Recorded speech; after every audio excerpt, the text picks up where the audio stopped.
What's up everybody, this is Danny and this is the photo portion of the Samsung Galaxy S25 Ultra versus the iPhone 16 Pro Max. So if you didn't check out the video comparison yet, make sure you check that out. And we're going to be testing out photos today. And you can also get another idea of what the audio sounds like in a theme park here at Magic Kingdom. So you can tell me what audio is better. So let's get kicked off with the photos. This comparison started in California but ends back at home at Disney World, so I'm going to be bouncing back and forth, but I'm not going to waste any time. We're going to go right into what's important. Sorry, the reason why this took so long is because I'm sick and I know you can hear it in my voice, but bear with me. Let me say that if you're worried about either of these actually taking a good photo, then don't worry. Flagship phones are so good these days, I'm literally nitpicking most of the time. But if you're going to pay this much money for a smartphone, then you demand the best, and that is understandable. But keep in mind, so much of this stuff is preference based, so I'll point out what I see and then you can make your own decision on what you like best and tell me if you're Team Samsung or Team Apple by the end of this. If I'm going to generalize after looking at hundreds of pictures side by side, you're going to get a more contrasty picture on the S25 Ultra. You'll notice that the shadow areas are more dramatic and darker, some are more subtle, and some are just more moody, let's say, but sometimes it can really crush the shadows, so while that can be edited later, I'm betting this is something they need to tune in the software. Take a look at this photo in San Francisco of Enabong aka Bored at Work, and it's severely crushed compared to the iPhone, but look at this. If you just use the AI editing tool and remaster this, look at that.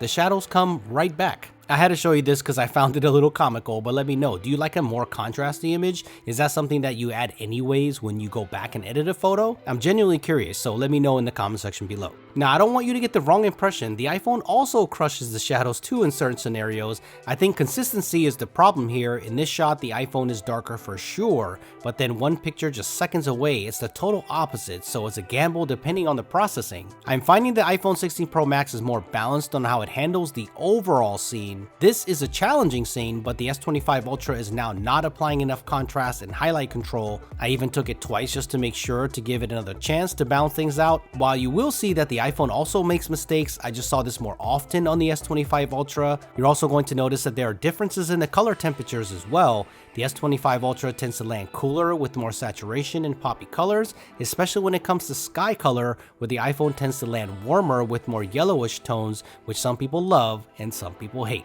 I'm going to jump right into the portraits of people because I know that's what you guys care about the most. You can see the color temperature differences, so skin tones get impacted by that. I personally like the way that the iPhone handles the background blur by default. I think it looks a little more natural even though this is customizable in the software, so it's not a huge deal. But this is where the warmer color tone of the iPhone can have an advantage on skin tone in good lighting conditions. Pulling a little more yellow and reds make my sun look a little more alive here. That extra contrast makes the photo look darker on the S25 Ultra, but overall looks uniform, where the iPhone this time around makes the photo look more vibrant and punchy. It's like these guys did a swap on their playbook, right? But it's hard to generalize because at times the S25 Ultra pulls in more of a yellow tone, but then again, this is just nitpicking. We all know that in certain lighting conditions, sometimes the iPhone can definitely orangify your skin. Now, where I can see a difference is in the sharpness of the objects for the good and bad. The iPhone tends to be much sharper on the subject when it comes to portrait mode.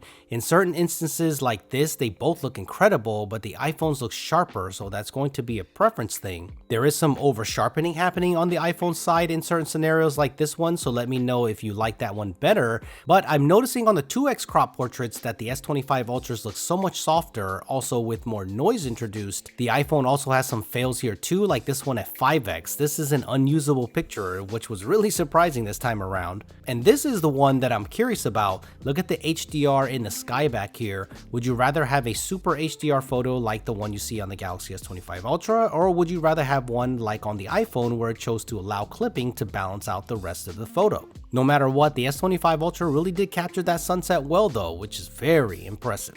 To simulate real-world shutter and processing speed, I did take multiple photos of Enabong while he was on a phone call, and this man does not stay still at all during phone calls, so this was a good test. The iPhone tends to stay clearer and sharper throughout the phone call. The iPhone almost nailed it every time, so while both of them take great portrait mode photos, I think this is the first year in 3 or 4 generations I have the iPhone taking the portrait mode win, and you will see why. When we move this to low light, I really like this one from the S25 Ultra, great balance of lighting and shadow detail, and while both of these aren't completely accurate, I do like the background balance of the iPhones a little better. But when it goes into night mode, this is where it gets crazy. The over sharpening is wild in night mode. look at Nick Gray's skin. This is definitely a software bug because I haven't seen anything like this in a very long time. This is reproducible even without portrait mode. This is just a night mode photo, and just look at Josh Vergara's skin. It is super over processed and sharpened, so I hope Samsung sees this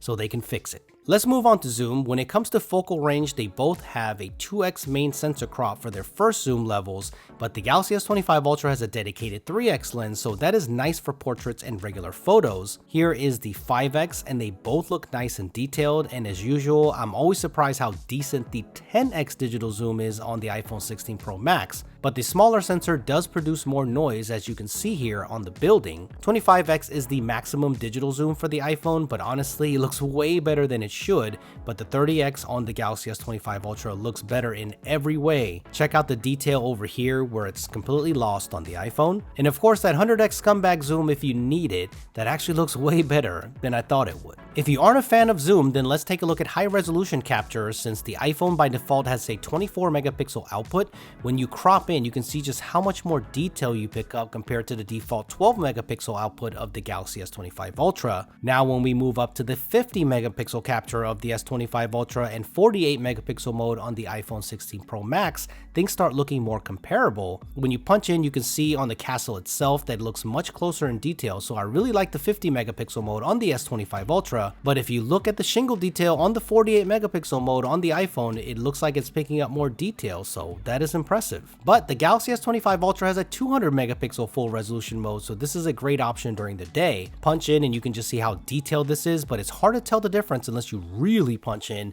This is 1500% scale, and you can clearly see almost every shingle, which is impressive. So this 200 megapixel mode during the day is neat. Two more things before we move on to low light. The Galaxy S25 Ultra has a new 50 megapixel ultra wide, so let's take a look at that and see how it compares to the 48 megapixel ultra wide on the iPhone 16 Pro Max. I don't think you'll notice a huge difference in everyday pictures besides the normal white balance, color, and contrast differences. The details look very similar to each other, so I think they're fairly comparable when it comes to photos. Just know that the iPhone's ultra wide is a little wider, so you'll get more in the frame in comparison to the S25 Ultra. If you want to really pixel peep and dive in super deep, you can see that the iPhone's processing is a little smoother. Like I said, you have to dig really deep, which I don't think anyone's going to be doing to an ultra wide shot, but you can see it here especially, and also you can see it here, but I'm not so sure if that's all that important to you, but it's another W here for the iPhone. Of course, that ultra wide is also responsible for the macro, and that is a clear win for the Galaxy S25 Ultra. The camera has a closer minimum focusing distance, it looks like, and even though it's heavily sharpened, the details come out like crazy. The iPhone's macro mode is also good, so don't get the wrong idea, but in almost every picture I took, I noticed a difference in the quality of the macro. This nail in the table is a great example. The nail itself and the dirt in between all capture clearer on the S25 Ultra. As usual, there are times where the iPhone takes a better macro photo, like in this flower. I think this is an amazing picture, but I'm giving this one clearly to the S25 Ultra based on how close it can get and the amount of detail that it's capturing. I'm not a macro photo person, but this might have changed my mind for creative shots on a smartphone. Okay, so night mode or low light photos is where I get excited for the improvements, and Samsung really talked up nightography, so I couldn't wait to test this, but I left this comparison surprised and disappointed at the same time. Let me explain. I saw a lot of potential when I was looking at some of these pictures. Tons of detail where it should be on the S25 Ultra with great depth of field. I even saw great detail pickup without night mode. Look at just how much better the detail is on the rocks with just single snap. The 50 megapixel mode versus the iPhone's 48 megapixel mode looks very similar in detail, so I was very hyped about that. And the 200 megapixel night mode? Sheesh, look at all that detail on the bricks. So sharp, and it's also color accurate. You punch in and it's pretty wild what this is capable of. There is no visible lag on the new Snapdragon X Elite, so I was using the 200 megapixel mode as often as I could that night, and the detail retained is just very impressive. So the Galaxy S25 Ultra just destroyed the iPhone 16 Pro Max at night, right? Well, there's a little more to the story here. Some of the problems that plagued the S24 Ultra are still here. While this shot is definitely more detailed than the iPhone's, the red color is just still so magenta on the S25 Ultra. While waiting in line for Pirates of the Caribbean, I just took a picture of the ground and I couldn't believe how clipped the S25 Ultra's photo was. I was looking forward to all of the noise improvements that Samsung said they made for night shots, and there are some improvements for sure. In a lot of shots with the night sky, I'm seeing improvements in the noise noise where the sky is clearly defined. In some shots, the night sky is even more black, which I do like in some scenarios, but this also has the downside of crushing the shadows again like it does during the daytime, so it looks like more balance is needed. I do see a nice bump up in shots without night mode. Look at the rocks here on the right. It just does a great job on the S25 Ultra, so I'm glad to see this. Here is another shot without night mode, good amount of detail and a brighter shot. And then here's that same photo with night mode, so you can see the performance difference, and they took about the same time, around 2 to 3 seconds. The more I started looking at these photos side by side, I noticed how the S25 Ultra still needs more work on the noise reduction algorithm. Even when the sun was going down, the sky was way noisier on the S25 Ultra. The overall image is just softer as well. This night mode shot looks great on both, but the iPhone 16 Pro Max still has less noise in the sky.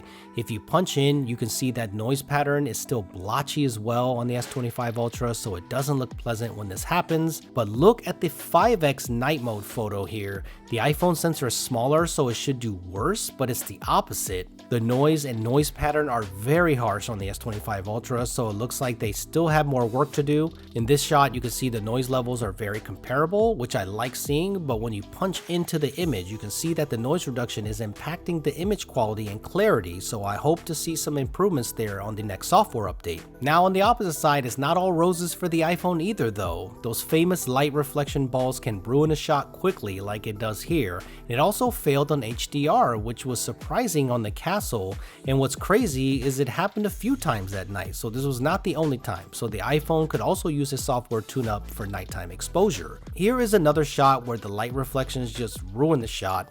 I really hope Apple has something up its sleeve for the next iPhone. I mentioned earlier about night mode over sharpening, and that is a difference between single snap and night mode, so you can definitely see it. Something's not right here. This is what I got when we were at Disney. It's almost surprising how much better the iPhone is here. They both have that process look for sure, but the skin tone is better, the jacket is more detailed, and it's less noisy. You can see the over sharpening again here on me. Funky lighting here in PhilharMagic, but these results are reproducible every time. I did have weird focus issues with the 5x lens in portrait mode, which I never experienced before on the iPhone 16 Pro Max, so let me know if you're experiencing this too. But when it comes to portrait mode at night or pictures of people, I have to give it to the iPhone again. The picture almost looks animated when night mode is used, so I'm hoping that this is just a bug and Samsung can patch this up quick. So I'm surprised the S25 Ultra launched with this type of software. Even with the front-facing camera, I never thought the iPhone had the best front-facing camera, but it's clearly better in this comparison. I think it all depends on how people view these comparisons, and trust me when I say I do not care who wins these comparisons at all. My entire goal is to help you make the best buying decision and also have these companies improve if they want to use this video as a tool. I was even surprised on the zoom test that I did. I can't believe how close this was, and it really shouldn't be. There is the 5x, and that looks pretty close. The 10x, while definitely noisier on the iPhone, doesn't look terrible, which surprises me in low light. The 25x, the 30x, you can see a lot of difference, especially on the brick texture, so it is a lot better on the Galaxy S25 Ultra, but the iPhone surprised me here. Did this do better than you thought it would? And there is that 100x too, but I think this was way closer than it should have been. I don't want you to think that I'm not saying that the S25 Ultra doesn't have advantages, especially in that 5x lens with portrait, because it actually has a night mode. So the difference is literally night and day because of that option alone. So if you want to use this focal length at night, then the S25 Ultra is your camera, but I'm not going to make my final decision after this video because in its current state, this is the first time where I think the iPhone has an advantage on both photos and video, and I haven't said that in 3 to 4 years. So I'm gonna wait for the first major software update to hit and revisit this. I like the new features on Expert RAW where you get variable aperture control, and the sheer amount of features that you get with the S25 Ultra camera is still amazing, but there isn't enough new here outside of AI, and with all of this processor and ISP power, it shouldn't be making mistakes like this. So let me know if you agree or disagree. I know you're probably tired of me saying this every year. I'm going to let Samsung do their thing, and then I will make the decision then what is the best buy. But as of now, I think Apple has an advantage, but the real comparison now I think is with the other smartphones like the Vivo X200 Pro and Ultra, the Oppo Find X8 Pro, and many others, so stay tuned for those. Let me know how you feel in the comment section below, and I will see you